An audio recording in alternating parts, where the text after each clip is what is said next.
I think in the Balkans, we like to be simple people, and we have one kind of ideology that you see a lot. So you guys coming from the US, you see a lot with the NBA Balkan players. They love to be dragged through the mud. Yugoslavia moves off, does its own thing. Still Socialist Federal Republic, still essentially run as a one-party state, but a key founding member of the non-aligned movement. So, Leo, what do you think the future of the former Yugoslavia looks like? Hello, everybody. Welcome back to On the Fringe. This is Dave. I'm here with Gavin. Howdy. And we have a special guest. We have Leo Andolsek joining us today. Leo is from Slovenia, and he's going to be taking you guys through the Balkans. Very, very big region that's very geopolitically, strategically important.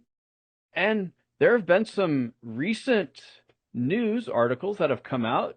Croatia is restarting conscription.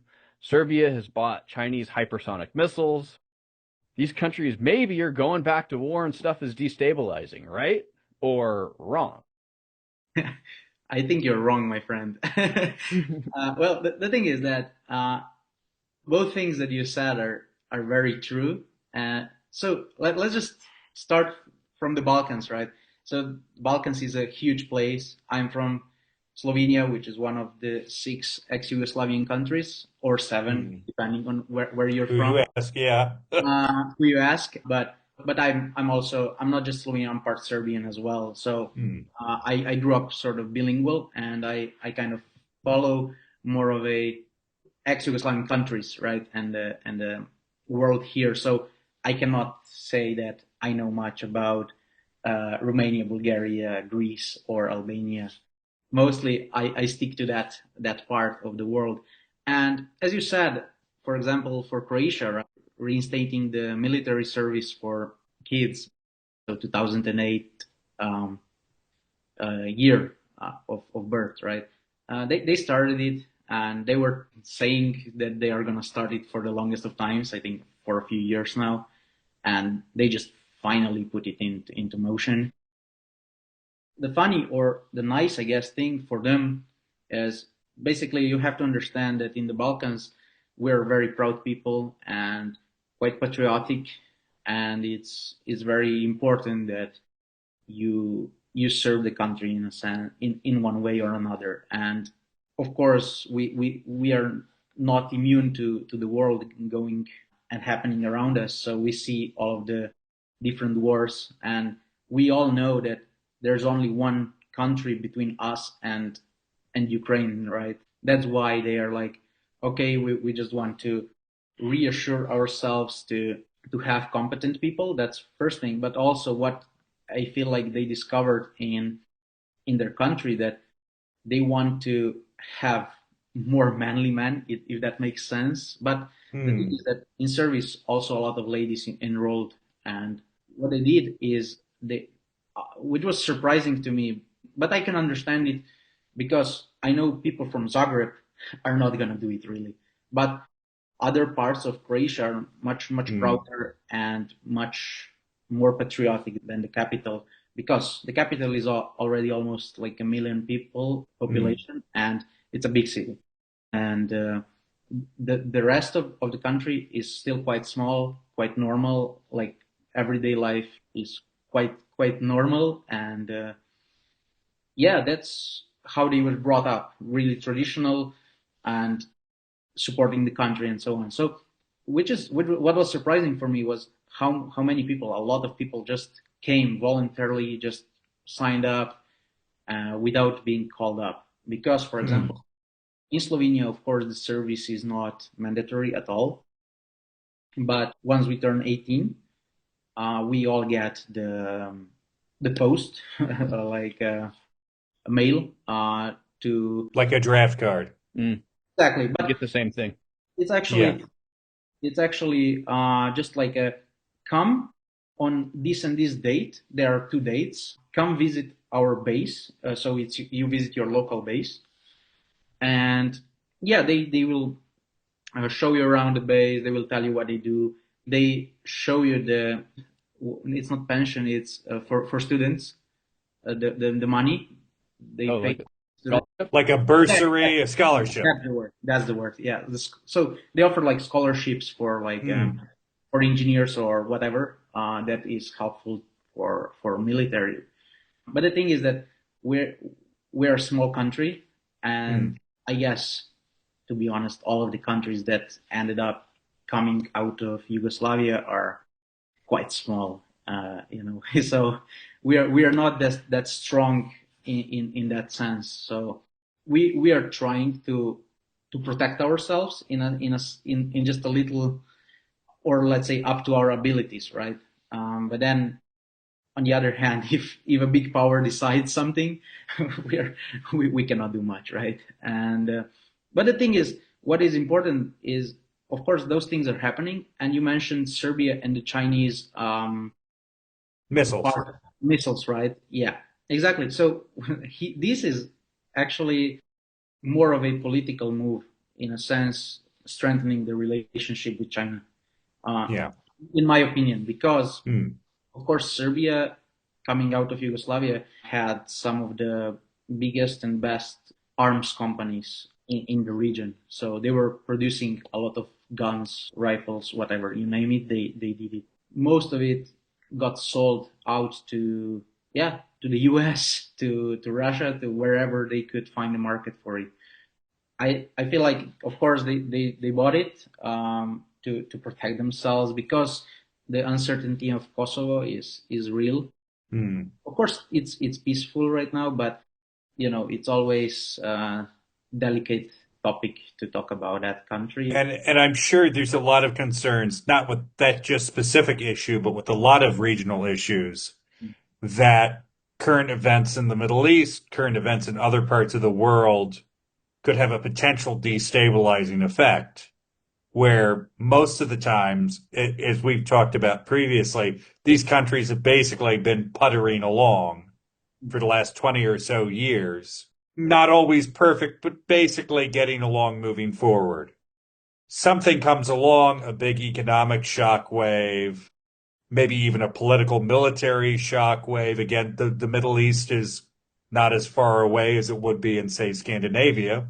And you already have countries that have direct alignment with countries that are involved in conflicts in the Middle East. Is there a serious concern that could escalate and that's why these countries are doing these things? Or does it have more to do with domestic political issues that they're trying to sort of signal their way out of? I think it's more fair point, very fair point. Actually, I feel like it's more of the latest of the last thing you said. I feel like it's just to reassure the local population. Because the thing is, I think what we already feel is, so that's Ukraine, Russia, and the Middle East right now. The gas, the petrol is going up, and I think there are more of the economical things that are gonna be a struggle for, yeah, for the Balkans, but also for Europe, I guess. That's pretty much the concern, because in a sense, living here, I wouldn't say that there's that kind of tensions that would go and escalate in any kind of sense, because if you put it in a normal way, population, we don't have any problems or struggles, right? And we live just completely normal. And the thing is that, yes, of course, in the 90s there were situations, right? We're not gonna get into that, but the thing is that people that were affected by that the most are now in their late 50s or 60s, right? And the thing is that my generation, that we are younger. I wasn't even born in Yugoslavia, for example, right? But what's happening in this, I studied abroad, and I was the only Slovenian, but then the rest of my colleagues were from ex-Yugoslavia, so we were literally, so we say in ex-Yugoslavia, people would say from Vardara to do Triglava, which is from Vardar. It's a river or city in Macedonia, and then up to Triglav, which is the biggest mountain in Slovenia. we were all brothers. So we were like a group like that, right? And we were all my generation, and a lot of, let's say, parents or grandfathers mostly of my colleagues would actually be in a fight. But then they're all like, first thing, it's a topic we don't talk about at all, and no one talks about because we all know that that's the past. So it's a topic that doesn't come up, doesn't happen. And yeah, of course, the cultural difference, the potential religious difference, it if it worked for that many years, Yeah.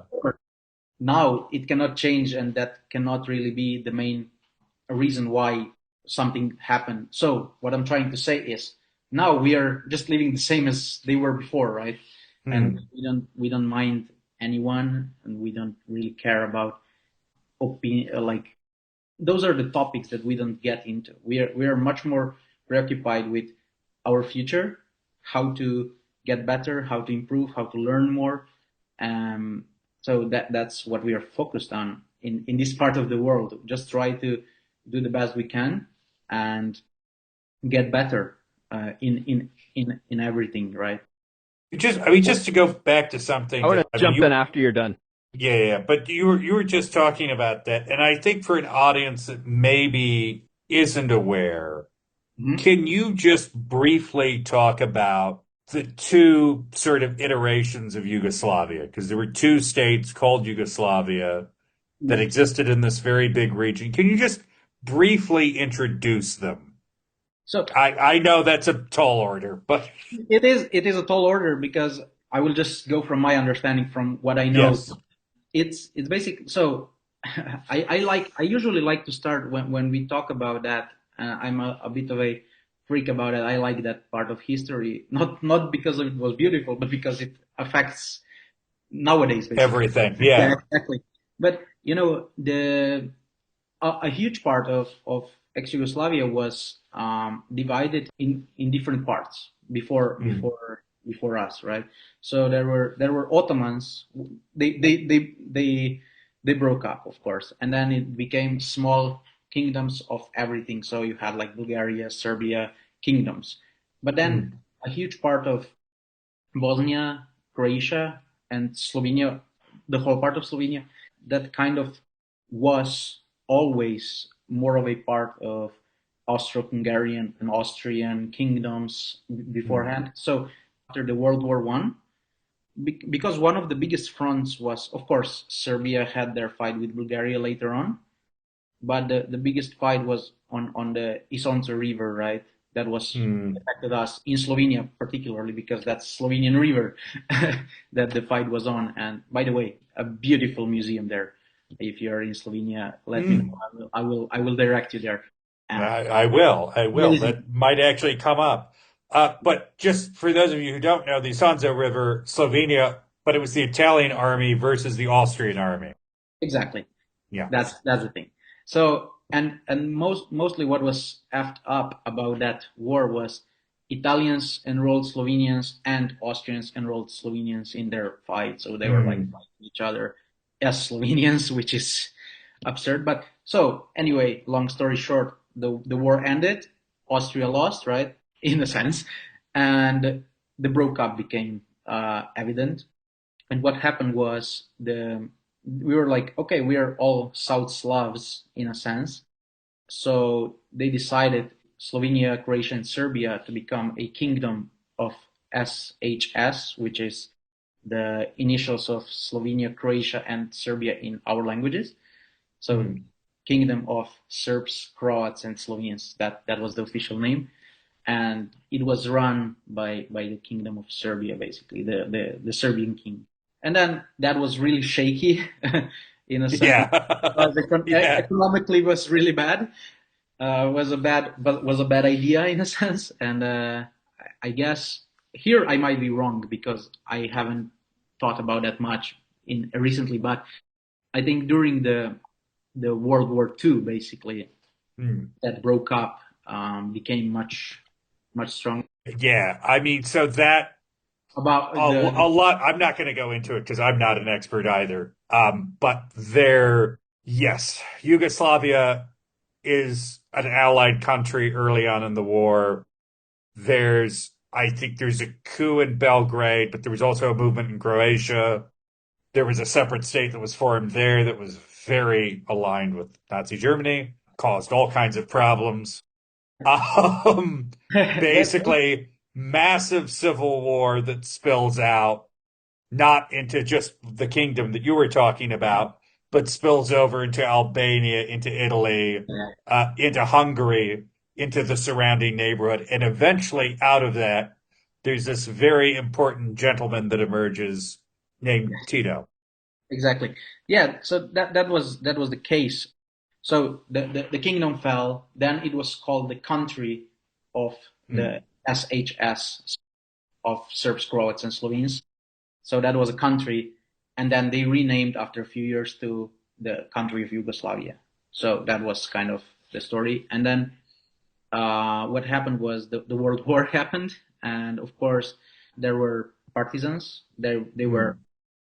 sort of the defense, but then you had in each country you had followers of Nazi regime and fascist regime, and they would collaborate with them. But of course, Yugoslavia wasn't that hard of a task during the World War II. We capitulated quite quickly, right? But then what happened was the defense started Yeah. emerging after the fact with Tito and the partisans, and by even my great granddad was a huge part of that army. So that just shows how recently that war happened, right? Yeah. It's it's just a few years, right? And it's with us still. Yeah, And I think what I'm interested in is obviously that war is incredibly important because it lays the foundations for, I think I'm getting this right, the Socialist Federal Republic of exactly. Yugoslavia. That's what happened right after the war, because Yeah. so what it was the war and the partisans got it. They sort of won, but then of course it started about of the some of the not really pleasant things within the country, which were kind of the cleaning of the Nazi and supporters. So that was Mm. one of the topics that was quite bad and hard and harsh and brutal. But then, yeah, the But socialists, but established a state that lasted for a very long time, really, yeah, until the considering 90s. post-war Europe. Yeah. You have to know that. So Tito, he was of course, yeah, he was half Slovenian, half Croat. But the thing is that he served in a Spanish war Mm. right before the World War II, and then he came to Yugoslavia back home. And once he established the country, he was that type of guy who maintained the relationships with all of the superpowers. For example, how many times he was in the White House, and there are very famous stories, especially in Yugoslavia or the countries of ex-Yugoslavia, that Stalin was sending hitmans Yeah. to to to end Tito, but he just sent him a message like, I will just send Send better one. guys. Yeah, Yeah. he's like Yeah. I get each of your guys. I will send one, but he will get the job done. Yeah. Send it back to Moscow, and that's the type of guy he was. And for example, in White House, I'm not sure which president you had at the time, but it was like, oh, smoking in White House is not Not allowed. allowed. He's Yeah. like, oh, good for you, but then he's smoking his huge ass cigar. So that's the type of guy he was, very Cuba. charismatic. Yeah. Yeah. Yeah. And I mean, no, it's also, again, it's worth noting when we talk about partisans, this yeah, is a communist government. This is a yeah, guy coming from the socialist. Communist Party. But then, very interestingly, you have the split with Stalin Yeah, in the 50s, where there's the Stalinist Tito is split in Eastern Europe. Yugoslavia moves off, does its own thing. Still Socialist Federal Republic, yeah, still essentially run as a one-party state, yeah, but a key founding member of the non-aligned movement, yeah, along with Indonesia, along with India, along with Ghana.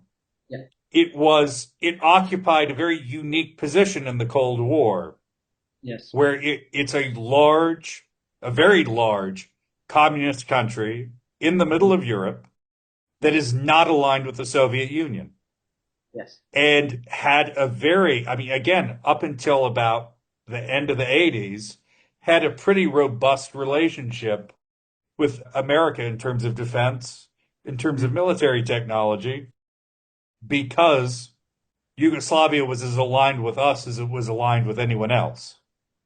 Again, this is sort of the brilliance of Tito's non-alignment policy is if we're friends with everyone, we're not going to have a lot of enemies. Exactly. That's the idea, right? Yeah. But yeah, in a sense, as you mentioned, with Indonesia, with Sukarno, with Gaddafi, they were buddies, right? And Yeah. how was Gaddafi ended? I mean, quite crazy. And yeah, it was a guy with balls, right? And to say it not nicely, right? But it was a charismatic person that was the man for the job. And yeah, but the thing is that the big things that fall, of course, like I don't really want to get into some of the bad things because he did have like a concentration island and stuff like that.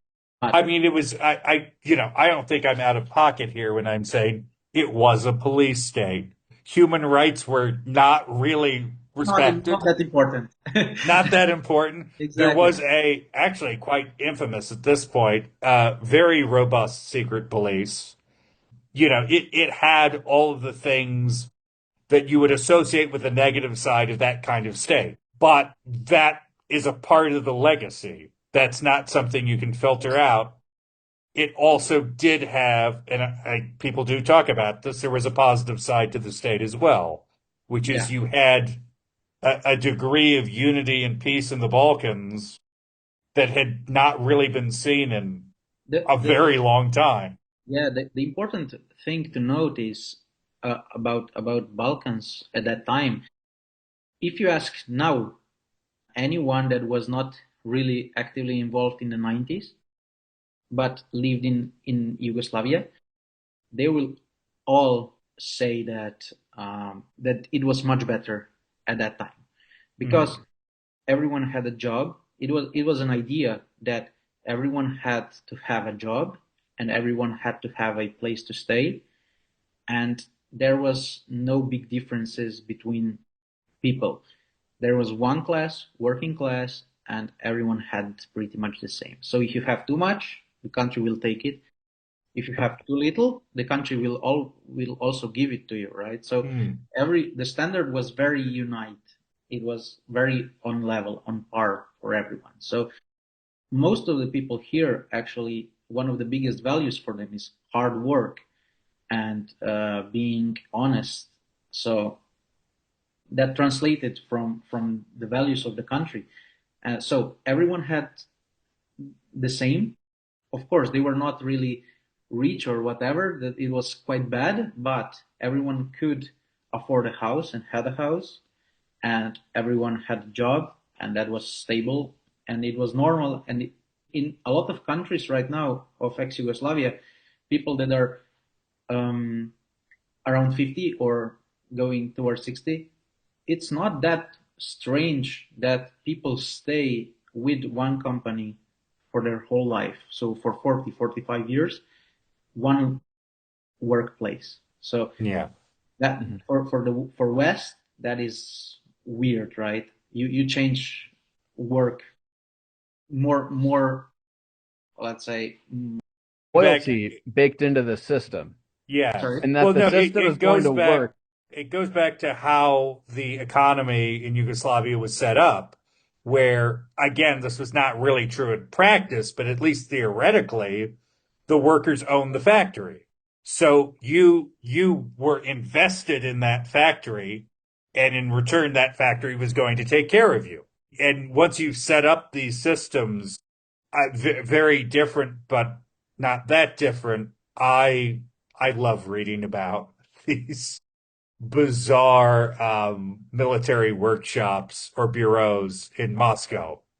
So Okay, yeah. like Mikoyan and Sukhoi and all of these guys. And you would have one guy whose only job would be how do you make better infrared sensors? And Mikhail, how long have you been here at Mikoyan? He's been at Mikoyan for 50 years, and he's in one basement in Moscow, and he's not going anywhere. Why not? It's exactly what you said. He's got a house. If he needs something, he'll get it. And it created this, again, this class of people with just incredible solidarity towards, no, this is my country, this is my factory, these are my people. And again, there's that whole historical context of before Yugoslavia came along, how many countries had these people lived in? Like what you were talking about, there's that whole period right at the end of the 19th and start of the 20th century where you could be born and die in the same village and have lived in 5 or 6 different countries. Yes. And That's so, crazy. yeah. And so I think, I mean, again, please disagree with me. I think what you're talking about, where people do have these very fond memories of Yugoslavia, or maybe a sentimental understanding of it, I think a lot of it has to be put in the context of that was the most stability that that region had known for, again, probably centuries. So, yeah. So I wonder if that doesn't at least help explain some of the tensions we see today, where what you were talking about earlier, all this stuff, the conscription, the buying missiles, buying drones in some countries, all of this is really coming not from a place of necessarily rivalry with the countries around them, but sort of trying to promote the concept of the country itself, because that idea is actually quite new in some of these places. Yeah, that's the way I see it and feel it much more in that regard. It's much more that way because there is no immediate threat for something, but it's a valid point that a lot of changes has been in the region, right? Now, let's say since the 90s, it's 30 years, for example, a few more, 35. And that the thing is, those countries, all of them were all fresh countries. It's only 35. It's everything is new, basically. It's supposed to be new. I will not get into it. The politics are the same as in Yugoslavia, but it just let's just not get into it.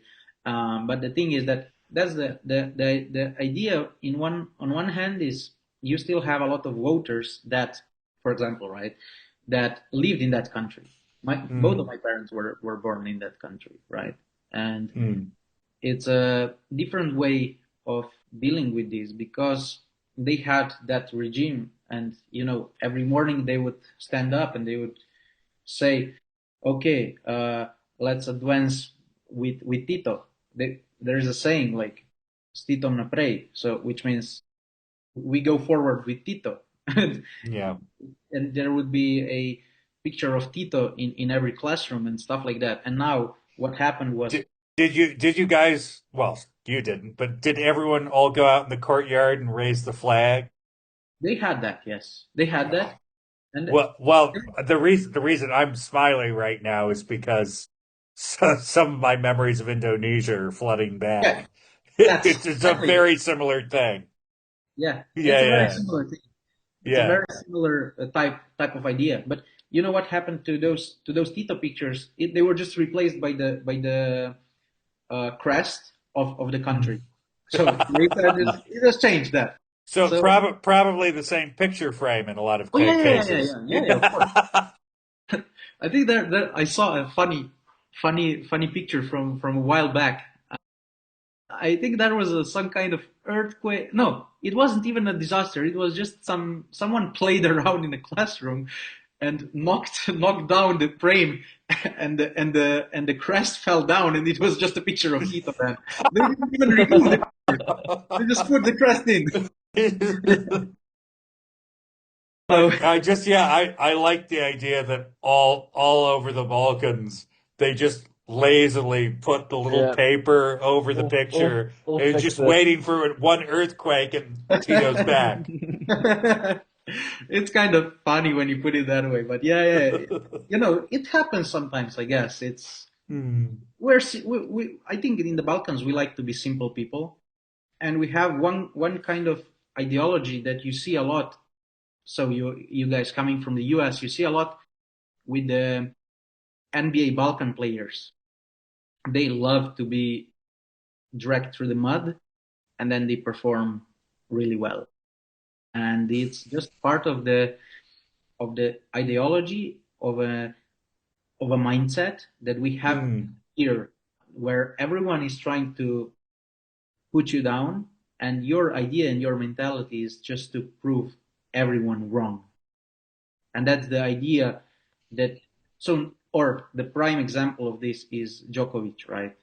He was always Yeah. put down, whatever, and he's basically the goat, right? And we live with that ideology. Especially, it's very much a Serbian idea of living, Hmm. just proving everyone wrong. But it shows all around the Balkans, and it's a big part. And the word cannot be really translated, but the word it's in Serbian, but mostly through the Balkans, everyone uses it, and it's called inat, and it just means that proving everyone wrong uh, mindset. So that's what we live with, and that's coming from all of the wars, all of the conflicts that the people have gone through, but persevered and made world work for them in a sense. Okay, that was the situation before. Now we have to move on and do whatever we can to firstly survive and then to make ourselves feel more comfortable and better.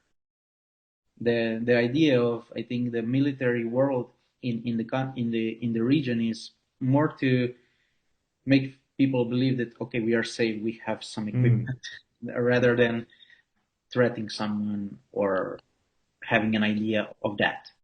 Of course, it's a valid point to think about how Hmm. close those wars came to us. And there is a funny joke that I read just the other day, and it was like, it's very funny that we, the Balkans, got are not involved in these wars, right? And the guy just wrote the answer. We don't do it from inat, so we don't want to do it just because everyone. We don't want to do it just because everyone else is doing it. So we have to prove everyone wrong Yeah, that we're we're gonna not doing Ooh, it. we're gonna wait this one out, fellas. Yeah, that's the spirit. discipline. Yeah. Yeah, Yes, really. Well, but Leo, thank you so much for being on today. I know I learned a lot. I did Um, too. And I want to just say really quickly before we go, I got one more really quick question. So, Leo, what do you think the future of former Yugoslavia looks like? not united. So I don't think there is any way of using word Yugoslavia ever again that is not used in a historical part. So Right. hmm, that's not going to happen. It doesn't make any sense, and it would never. But the thing is that each of the countries is going quite well now. It's mostly stable. But the thing is, what is really important is the people, and people are super smart, very highly educated, and there's a huge number of expats all around the world from the hmm. region. I believe that anywhere you go in the world, you're gonna find at least one of us. And you know that's saying that I think that where the future is actually bright for us is in a sense of knowledge or the advanced technologies, stuff like that. That is kind of Nikola Tesla stuff before it was famous, right? So I feel like that's our way because of that perseverance, of that special mindset that we possess, Hmm. and being able to get the knowledge from everywhere in the world, and still in a sense of countries still being small enough and flexible enough to adapt to the world as it's changing really rapidly.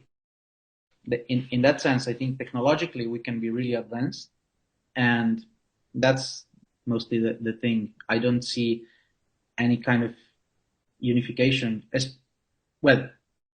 maybe in 100 years or whatever, when everything gets forgotten and the new generations take over. But it doesn't make any sense. We are not living in medieval times where you can just grab that, grab that, grab that. We those are the countries. They exist for a reason, and that's it. Why argue that? So what's good is we are smart people that have experience and came through hardships, and using enough we can do like a great advanced technological things that can benefit the whole world basically. So that's Well, again, the way I see thank it. you so much. Thank you so much for coming on. It's been a pleasure. I hope we can have you back at some point. And yeah, just for our subscribers or listeners or community, thank you for listening to On the Fringe. Please like, comment, subscribe. And Dave, I think it's time. But Hit the button. Hit the button.